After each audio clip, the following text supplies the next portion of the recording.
pertanyaan terakhir dari Ibu? Ya, kalau tidak ada pertanyaan kita lanjutkan.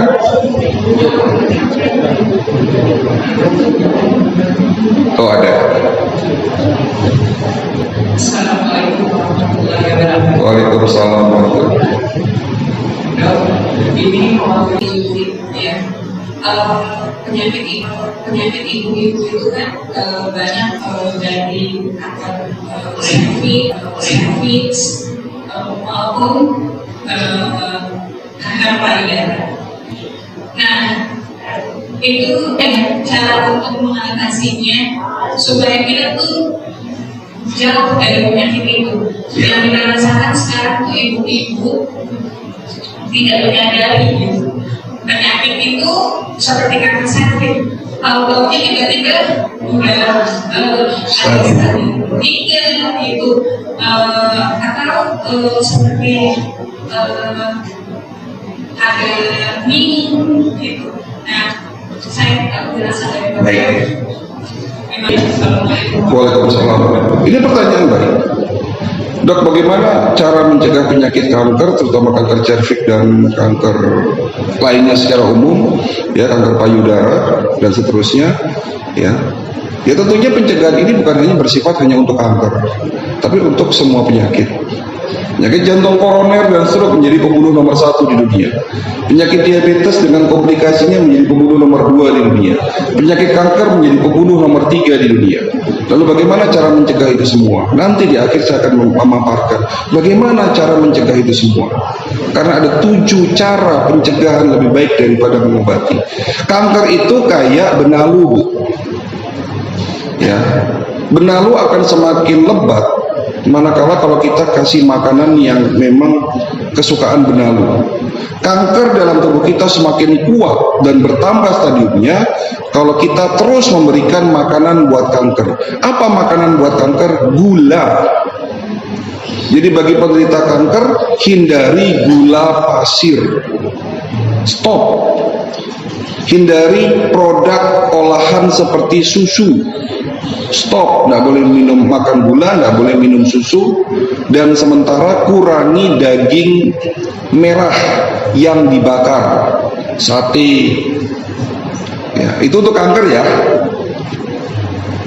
Terus khusus untuk kanker cervix, 70% penyebab kanker cervix adalah infeksi virus papilloma, human papilloma virus, di mana virus ini tidak terdeteksi di stadium awal, gejalanya pun tidak nampak, tapi ada beberapa kasus yang keputihan tidak sembuh-sembuh, lama-lama keputihannya berbau busuk. Ya, setelah diperiksa kanker cervix stadium 3. Bagaimana caranya supaya tidak kena kanker cervix stadium 3? Ya, yang sudah menikah, terutama usia-usia di atas 30 tahun, lakukan secara rutin pap smear. Nah, itu salah satu cara pencegahannya. Tapi dengan teknologi yang kita punya, jangankan pap smear, semua ketahuan, termasuk ada indikasi kanker di rahim, di payudara, dan semua kanker di tubuh kita pun akan kelihatan dengan scanning kita. Sehingga salah satu pencegahannya, lakukan medical check up secara rutin 6 sampai 1 tahun sekali, 6 bulan sampai 1 tahun sekali, gitu Bu. Tapi lebih spesifiknya nanti di akhir saya akan jelaskan lagi. Baik Bapak Ibu sekalian, ya, karena mengingat waktu saya akan memaparkan 7 resep, 7 langkah sehat mencegah lebih baik daripada mengobati. 1, langkah pertama, jaga makan. Ya, kita harus kurangi makan jangan berlebihan. 1 tuh. Jadi cara jaga makan itu makan jangan berlebihan. Ada dalam Al-Quran, dikuatkan oleh hadis Nabi, betul? Baik. Yang kedua, jangan makan malam. Kita sudah bahas tadi di awal, efek dari seringnya Bapak Ibu makan sebelum tidur akan meningkatkan proses oksidasi dan pada akhirnya menekan antioksidan dalam tubuh kita. Jadi antioksidan kita itu tekor Bu, karena apa? Tingginya oksidasi. Ya. Jadi jangan makan malam. Bukan berarti tidak boleh makan malam. Maksud saya itu makannya kalau bisa itu sebelum Isya. Syukur-syukur ya sebelum maghrib, kalau pas lagi tidak puasa.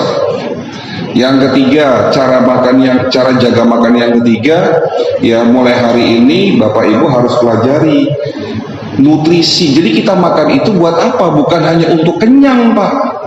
Kita makan itu bukan karena lapar, tapi kita makan untuk kebutuhan nutrisi dari tubuh kita. Jadi Bapak Ibu harus pelajari apa fungsinya karbohidrat, apa fungsinya protein, vitamin, mineral, ada di mana karbohidrat itu, ada di mana protein, ada di mana mineral, vitamin, dan seterusnya. Sementara masyarakat kita paling hobi doyannya makan karbohidrat berlebihan, sudah pakai nasi, pakai mie, bakwan, kerupuk. Nah, itu nasi uduk namanya. Proteinnya mana? 80% karbohidrat, 20% hanya protein. Apalagi tidak ada buah, berarti tidak ada asupan mineral, vitamin, dan antioksidan. Ya sakit-sakitan, Pak. Kolesterol naik, gula darah naik, terutama trigliseridnya naik. Trigliserid saya tinggi, karbohidrat berlebihan, sehingga kerupuk saja bisa menyebabkan kolesterol naik, yang namanya trigliserid tadi. Ya. Jangan takut sama sate kambing, Pak. Sate kambing yang diolah dengan cara yang benar, tanpa lemak, itu adalah makanan sehat. Bahkan Nabi menganjurkan, Pak, sunnah Nabi makan daging kambing. Dan begitu.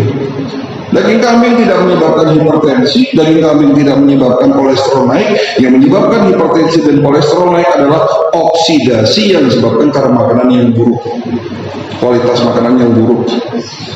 Ya seperti minyak goreng tadi, apalagi kalau pakai minyak curah yang sudah hitam. Ya, nah itu tadi. Cara jaga makan yang keempat, makanlah yang halal dan thayyib. Nah, ini nggak perlu dijelaskan, halalan dan thayyiban. Langkah kedua, mulai hari ini jangan tidur larut malam. Tidur larut malam akan menyebabkan oksidasi naik. Jangan tidur setelah sholat subuh. Tidur setelah sholat subuh meningkatkan risiko kena Alzheimer dan pikun. Jangan tidur antara asar dan maghrib, menyebabkan daya tahan tubuh melemah. Jadi jangan tidur larut malam, jangan tidur setelah sholat subuh, dan jangan tidur antara asar dan maghrib. Jadi kalau sunnah Nabi tidurnya setelah zuhur. Langkah ketiga, minum air putih yang cukup. Apapun kondisinya, pastikan air putih itu minimal sesuai dengan kebutuhan kita. Bagaimana cara menghitungnya? 40 cc kali berat badan. 40 cc kali berat badan. Jadi kalau berat badan 70 kilo ya kurang lebih 2,8 sampai 3 liter. Kurang dari 2 liter berbahaya, dapat merusak ginjal. Jadi langkah ketiga, minum air putih yang cukup. Langkah keempat, puasa secara teratur. Puasa ada dua cara. Cara Islam, cara holistik.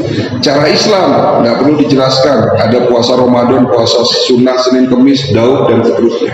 Tapi puasa dengan cara holistik namanya intermittent fasting, puasa 16 jam, dimulai dari jam 8 malam, berakhir jam 12 siang besoknya.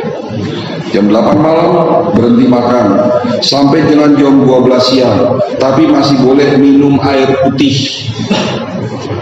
Puasa intermittent fasting itu masih boleh minum air putih, ya, mulai dari teh, kopi, buah, apalagi nasi itu jangan dimakan dulu selama puasa itu. Nanti jam 12 siang makan, sebelum maghrib makan. Lakukan selama 3 bulan, insya Allah sehat. Itu 4. Yang kelima, jaga hati, karena penyakit fisik juga berasal dari hati yang sakit. Kemarin Bu, ada pasien ibu-ibu umur 58 tahun kena stroke, ya, ngomongnya susah, ya nggak jelas lah, bisa ngomong, masih bisa ngomong tapi sedikit kurang jelas. Tangan kanan, kaki kanannya lumpuh, ya, dipapah sama anak-anaknya, duduk di depan meja saya. Lalu saya baru ngomong 2 kali, dibantah 5 kali. Saya ngomong 5 kali, dibantah lagi 10 kali. Ini konsultasi saya atau beliau itu. Suaminya di belakang, duduk di belakang, dimarah-marahin. Ini gara-gara suami saya jadi stroke. Di depan saya ibu ini berani memaki-maki suaminya. Kasihan saya lihat. Ya, saya kasihan justru sama ibunya. Ya apalagi bapaknya ya dimaki-maki di depan saya, kayak nggak punya harga diri gitu. Saya bilang gini, hati-hati dengan ucapan ibu. Bagaimanapun suami ibu adalah imam buat ibu, pemimpin buat ibu, lalu ibu maki-maki beliau. Ya Allah nggak ridho gitu loh. Allah murka sama ibu, makanya ibu dikasih stroke. Saya ngomong gitu, saya dimarahin Pak. Hobinya marah nih. Anaknya ketawa-ketawa. Ya begitu dok, ibu saya itu temperamental tinggi. Kasihan, sampai anaknya sendiri kasihan bapak saya ini. Untung sabar, nggak diceraiin. Saya suruh pulang, saya nggak punya obat buat penyakit itu. Loh gimana tuh dok, saya jauh-jauh ke sini nggak dikasih obat. Ya gimana penyakit ibu? Mulainya dari hati. Silahkan ke Ustadz Ruqyah, saya bilang begitu. Ya, jadi kadang-kadang kita sakit karena masalah hati. Ada lagi bapak-bapak dari Palembang kemarin, setiap bulan berobat. Sebetulnya tidak ada penyakit yang serius, tapi merasa sakit gitu loh. Kenapa? Karena baru saja meninggal sama istri tercinta katanya. Soulmate saya meninggalkan saya selamanya dok. Waktu saya masih ada istri, saya sehat, bahagia hidup saya. Tapi setelah tidak ada istri, sakit-sakitan dok. Setiap bulan datang, di bulan ke-6 sembuh. Ngajak anaknya. Nah ini saya udah ngajak anak saya di depan dokter, saya minta izin, saya mau nikah lagi. Nah enggak apa-apa. Lucu-lucu Pak datang ke klinik. Setiap hari ada yang curhat, ada yang nangis-nangis. Ya karena sakitnya udah parah gitu. Jadi langkah kelima jaga hati. Langkah keenam olahraga Bapak Ibu sekalian. Olahraga ini seperti pisau loh, hati-hati loh. Olahraga seperti pisau, bisa membantu motong makanan, tapi bisa nggak sengaja ngelupain diri sendiri, betul? Nah olahraga begitu. Olahraga ini harus 3 syarat: teratur, terukur, sesuai umur. Teratur kalau bisa 2 hari seminggu ya lakukan. Bisa setiap hari bagus, tapi terukur. Capek berhenti, jangan dipaksakan. Itu namanya terukur. Kurang lebih 30 menit sampai 1 jam. Jangan ngoyo olahraga. Yang ketiga sesuai umur. Umur sudah 60 tahun ya jangan main futsal. Jangan main bulu tangkis berlebihan. Apalagi malam hari. Olahraga yang dilakukan di malam hari banyak mudaratnya daripada manfaatnya. Karena olahraga yang dilakukan di malam hari berpotensi justru akan menaikkan oksidasi. Malam hari itu fungsinya untuk istirahat, kita bekerja seharian lalu malah diforsir dengan olahraga, tidak ada sehatnya itu. Mau bulu tangkis boleh, cukup 2 set paling banyak, itu pun pagi, kena sinar matahari, dapat vitamin D, malah bagus. Yang sudah usia 70 tahun ya jangan main futsal, bulu tangkis, cukup pit-pitan tapi jangan lama-lama. Tahu pit-pitan? Goes. Tapi ada kemarin pasien saya 75 tahun, ini gara-gara goes dok saya kena serangan jantung. Lagi mana tuh? Ya ikut klub goes Jakarta Bogor katanya. Loh nggak terukur ya, masa umur 75 tahun gue sampai Bogor pulang pergi itu kan bisa 100 lebih ya, 100 kilo lebih, belum 10 kilo semaput tengah jalan. Nah ini olahraga itu teratur, terukur, sesuai umur. Dan langkah terakhir, langkah pamungkas, langkah ketujuh sebelum kita melakukan tindakan apapun supaya tidak sia-sia, kita minum herbal tidak sia-sia, ya kita melakukan sesuatu, ya kita melakukan, saran saya, medical check up sebelum sakit, medical check up sebelum terlambat, agar pertama kita pahami dulu. Ada pepatah mengatakan tidak kenal tidak sayang. Kenali dulu tubuh kita dari kepala sampai ujung kaki, baru kita akan merasa sayang. Di saat Bapak tidak tahu bahwa paru-parunya rusak, Bapak akan menjolimi paru-paru dengan rokok tiap hari. Misalnya seperti itu, ada pasien ngerokok tiap hari, diperiksa, paru-parunya udah rusak parah. Saya bilang, ini Bapak mau stop merokok atau diteruskan? Gitu loh. Nah, hal-hal seperti ini yang harus kita pahami. Medical check up, lakukan medical check up secara rutin. Nah, menjawab pertanyaan Pak Haji, ya Pak Sinten, Pak Warnoto mungkin mewakili semua yang ada di sini. Piro dok, gitu kan? Medical check up komplit memang tidak murah kalau Bapak Ibu lakukan dengan cara standar konvensional di rumah sakit.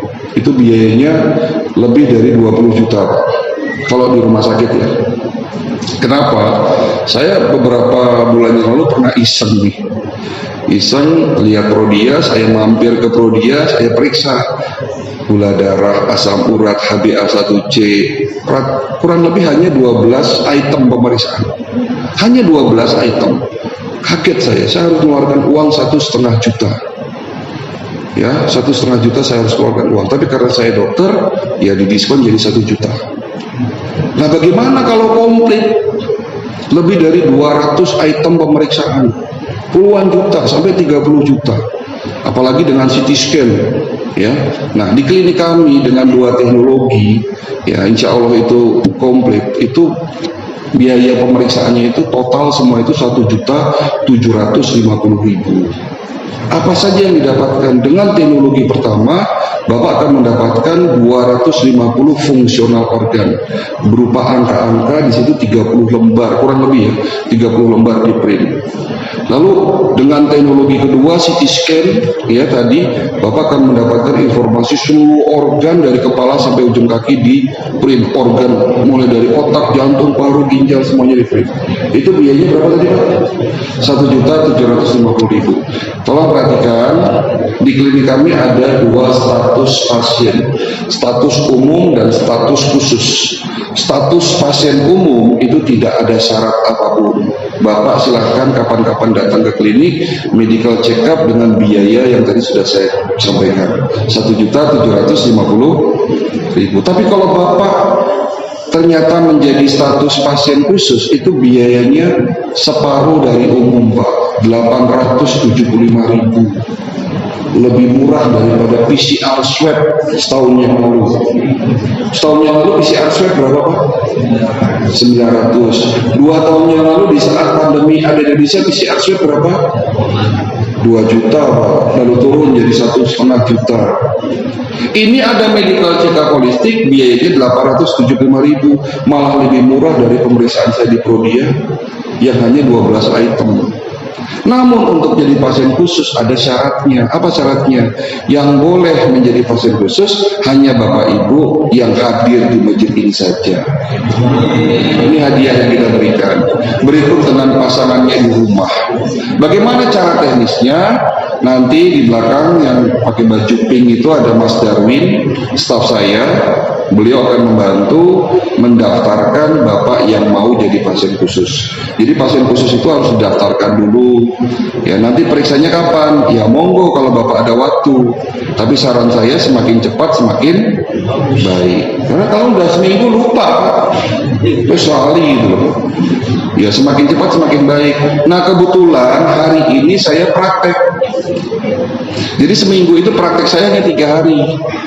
Hari Jumat, Sabtu, Minggu. Nah kalau Bapak hari ini daftar dan hari ini mau datang juga, tidak ditunda-tunda besok-besok, ya saya kasih fasilitas yang kedua, antar jemput gratis. Jadi nanti cukup Bapak kembali lagi di masjid ini jam 8:30, insya Allah nanti jam 9 rombongan sudah datang, sudah kita berangkatkan ke klinik kita. Periksa, konsultasi dengan saya, pulang membawa rapor, mudah-mudahan raportnya tidak ada yang kebakaran ya Pak. Tapi kalau ada yang merah pun insya Allah ada solusinya ya. Terus fasilitas ketiga, bagi Bapak yang sudah resmi jadi pasien khusus akan mendapatkan fasilitas konsultasi gratis selama 1 tahun dengan dokter-dokter di sana, termasuk saya dan ada satu lagi dokter namanya Dr. Khairuddin. Dr. Khairuddin prakteknya dari hari Selasa, Rabu, Kamis. Saya Jumat, Sabtu, Minggu. Hari Senin kita tidak ada dokter tapi klinik tetap buka di sana. Jelas Pak? Jadi pilihan ada di Bapak. Saran saya medical check up, tapi kalaupun tidak ya tidak ada masalah ya. Terus kalau memilih umum ya nggak usah daftar, kapan-kapan datang. Tapi kalau Bapak mau jadi pasien khusus, silahkan daftar dulu.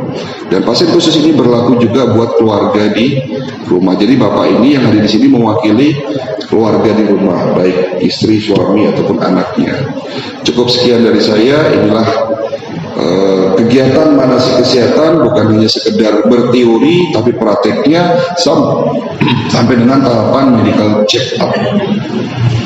Alhamdulillah selesai ya. Kurang lebihnya mohon maaf kalau ada kata-kata yang keliru, kata-kata yang salah ya. Akhirul kata wabillahi hidayah. Wassalamualaikum warahmatullahi wabarakatuh. Oh ya, satu lagi lupa sampaikan bahwa Bapak yang mau medical check up pastikan jangan memakai logam di badannya. Cincin, kalung, gelang, giwang, ibu-ibu jangan dipakai, dilepas di rumah. Terus yang kedua, nanti di klinik saya akan berikan buku gratis buat Bapak. Jadi ada buku yang saya tulis sendiri, nanti free buat Bapak. Ya, terima kasih.